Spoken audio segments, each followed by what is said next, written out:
Bonjour à toi, le randonneur, et ce podcast est dédié pour toi. Si tu sais pas comment trop débuter la rando et avec quel équipement, alors suis ce nouvel épisode du podcast Ultra Normal pour être à la page. Aujourd'hui, nous allons donc parler d'un élément essentiel à randonner, quel équipement de base avoir pour bien débuter. J'ai décidé donc d'axer ce podcast en deux grandes parties.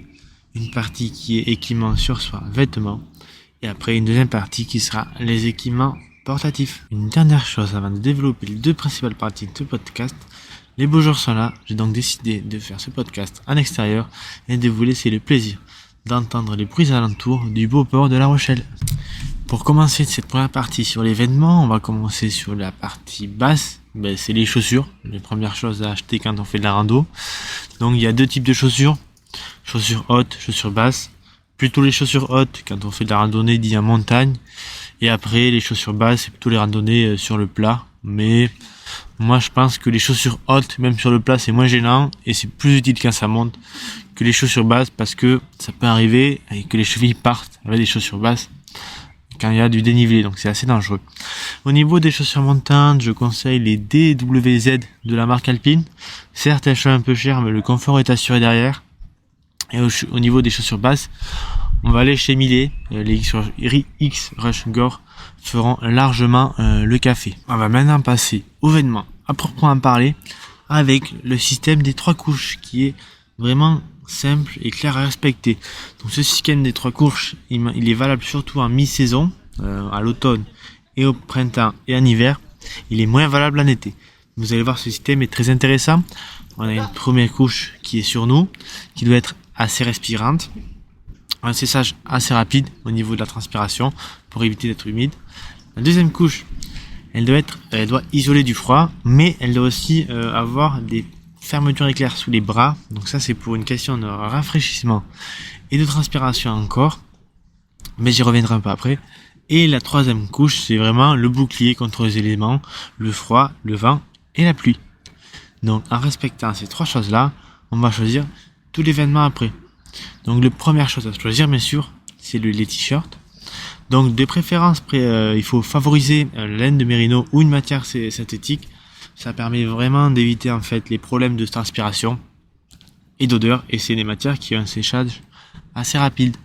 Donc j'ai sélectionné 2 t-shirts pour vous. On a le Columbia Titan Trail qui fait largement le taf, et après on va aller vers la marque Forclaz avec le Travel 500 qui lui aussi est assez bien.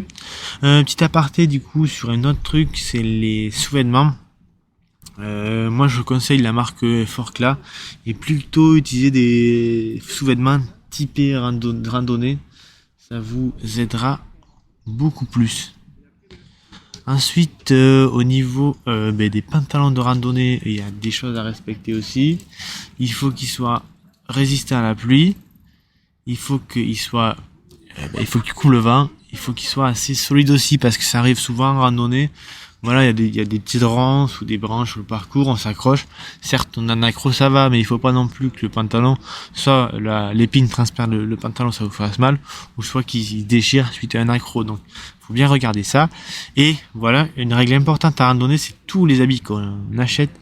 Il faut qu'on soit à l'aise dedans. Malheureusement, la plupart du temps, on peut se fier aux avis, mais les avis varient d'une personne à une autre. Donc, des fois, il y a une personne qui va être à l'aise sur un truc, et l'autre ne sera pas à l'aise sur l'autre. Donc, ça va être assez compliqué. Du coup, pour les pantalons, je recommande le Quechua M H500 ou le Forclaz Modula Trek 500 qui est un super modèle aussi. On va donc passer maintenant du pantalon de randonnée au short de rando.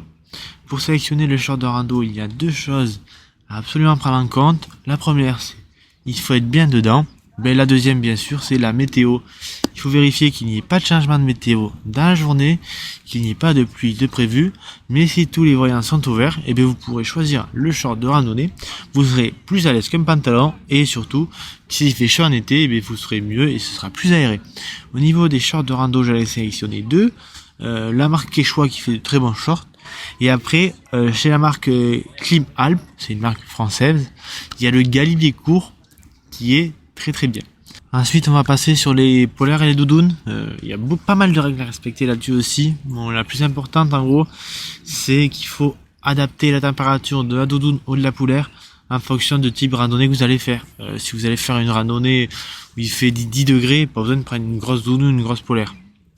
Mais après, s'il fait entre 5 et moins 5, il faut adapter le matos. Et après, quand il fait moins de moins 5 degrés, là, il faut des vêtements spécifiques de randonnée pour cette température extrêmement froide.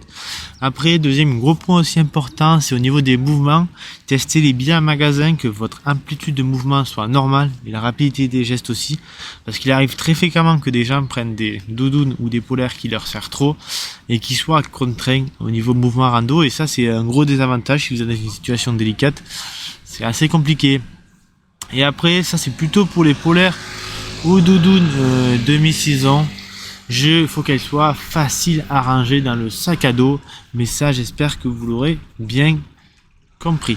Du coup, j'ai décidé de vous en choisir deux. On a la Columbia Lake qui est vraiment bien. Ou sinon, on peut aller sur la marque Forclaz, la NT900 qui est tout aussi bien aussi. Maintenant, on va passer à la partie couvent, parka et imperméable. Du coup, comme son nom l'indique, il faut que les trois choses-là soient minimum imperméables. La deuxième règle en montagne, c'est très important. Toujours avoir un petit imperméable en couvent au fond du sac. Les climats est très changeant, même si vous voyez qu'il fait beau le matin. Prenez-le au fond du sac, ça prend pas beaucoup de place. Et puis c'est toujours ça de gagner, vous serez pas mouillé, vous rentrez pas mouillé chez vous. Et du coup, au niveau de ces deux choses, j'ai choisi de partir sur un Lafuma Shift hybride GTX JKT. C'était long à prononcer, mais j'ai réussi. Et sinon, on a le Holdo AGX qui est aussi un très bon coupe-vent. Et bien pour les habits, on a quasiment fait le tour. Je n'ai pas abordé les chaussettes de randonnée, mais ça c'est à votre convenance. Acheter des chaussettes spéciales randonnée. Et surtout au niveau des chaussettes, il faut les tester et voir si elles vont bien avec vos chaussures de rando. Maintenant on va passer à la deuxième partie assez importante du podcast qui est sur les équipements à avoir en randonnée. On va tout d'abord commencer sur les sacs. Je conseille d'avoir un sac d'environ 30 litres pour les randos d'un jour. Et après, supérieur à un jour, on peut monter jusqu'aux sacs qui sont supérieurs. Donc 50 litres, 70 litres. Après, ça monte assez rapidement. Mais ça, je vous conseille d'aller sur des sites pour vous renseigner là-dessus. Au niveau du sac, alors concrètement, qu'est-ce qu'il faut mettre dans le sac? Donc, il y a pas mal d'équipements obligatoires à avoir dans le sac. Je vais tout d'abord commencer par la gourde. Pour les randos d'un jour, c'est minimum 1,5 litre. Pour les randos supérieurs à un jour, il faut adapter le volume d'eau en fonction du nombre que vous êtes et aussi de la difficulté et du climat de la rando. De la gourde, il faut qu'elle soit solide de préférence, en inox. L'inox permet de garder l'eau assez fraîche. Voilà. Il y a aussi la solution du camelback, mais moi je préfère pas. Je trouve que c'est moins résistant et ça vous fait plus de poids dans le dos.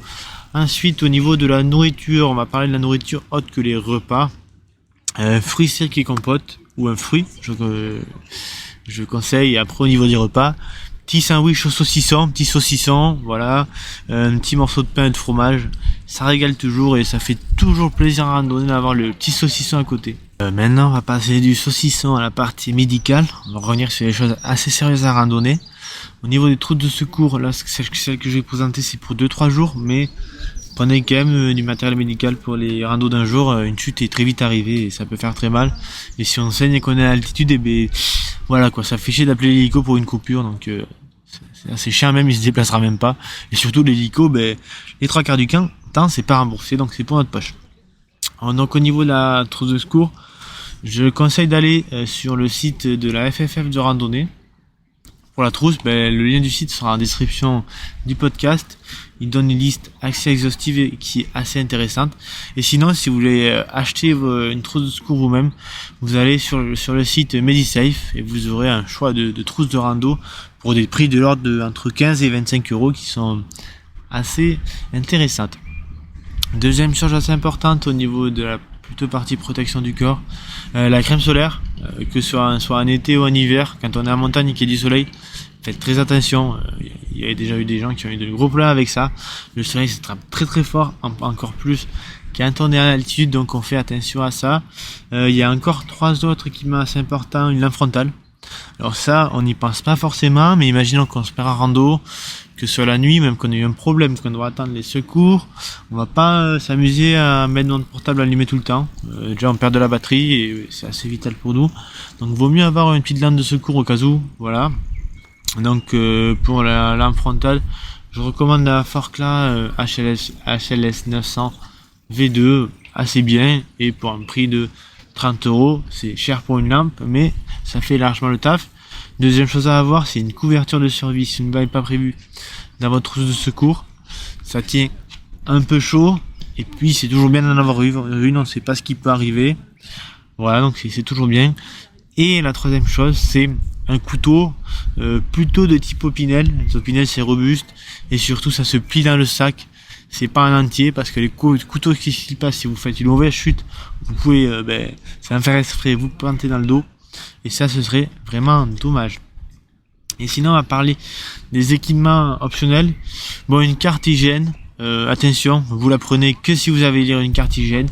Ça peut servir si votre GPS ou votre téléphone n'a plus de batterie et que vous êtes perdu. Mais il faut savoir se repérer sur une carte. Voilà, c'est le gros problème des cartes. La deuxième, c'est le débat sur les bâtons de randonnée. Faut-il les prendre ou non? Moi, il faut savoir que j'en prends jamais. Mon collègue qui fait souvent des randos avec moi les a tout le temps, et c'est sûr que il se fatigue moins, c'est sûr. Par contre, la chose qu'il sait, c'est qu'il sait utiliser ses bâtons de rando, donc il y a vraiment pas de souci, quoi. Pour moi, si vous savez pas utiliser les bâtons de rando, apprenez-les à les utiliser sur des randos assez simples. Et si vous savez déjà les utiliser, prenez-les à rando simple plus, et prenez des bâtons pliables, pour que ça prenne pas beaucoup de place au niveau du sac. Et au niveau des bâtons de randonnée, je conseille les Forkla F500 anti-choc. Petit équipement bonus à avoir pour la partie écologique, c'est tout simplement un sac de poubelle. C'est toujours bien d'en avoir un. Il y a 3 règles au niveau écologie à randonnée. La première règle, c'est je ramasse mes déchets, je les mets dans le sac. La deuxième règle, c'est je ramasse les déchets des autres. J'essaie de mettre en application la première, j'accroche mon petit sac poubelle, je prends un sac de 5 litres, pas plus, au fond de mon sac de rando, et voilà, on est parti. C'est bel et bien la fin de ce podcast, j'espère que vous aurez pu repérer 2-3 équipements ou choper 2-3 tips qui vous seront utiles dans vos prochaines randonnées. Sur ce, n'hésitez pas à évaluer le podcast et me faire un petit retour en commentaire de ce qui va et ce qui va pas, et on se retrouve pour un nouvel épisode du podcast Ultra Normal. Et profitez de vos premières randonnées de l'année. Ciao ciao.